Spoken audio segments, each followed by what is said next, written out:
The question we really need to be asking ourselves is, how are we doing?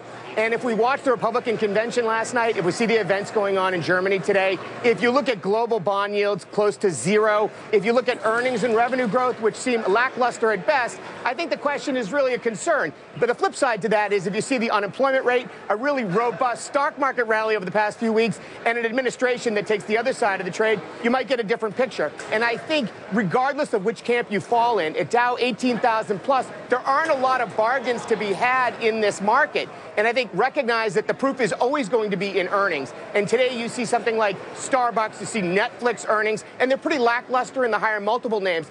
But the value trades, the unloved sectors, the sectors that nobody wanted, like banks and biotech, are starting to act a little bit better. So I think that's going to be your playbook for the second half of the year. And investors should listen to the market and listen to what's happening. That safety trade is very pronounced today. If you look at a stock like AT&T, mediocre earnings, it's got a 4% dividend yield. They could be selling asbestos, and people would buy that stock to chase the dividend yield today. So investors really are apprehensive, and we are seeing it play out in how they invest and how conservative they want to be. Good point. The rush to yield is certainly still with us right now. Thank you all.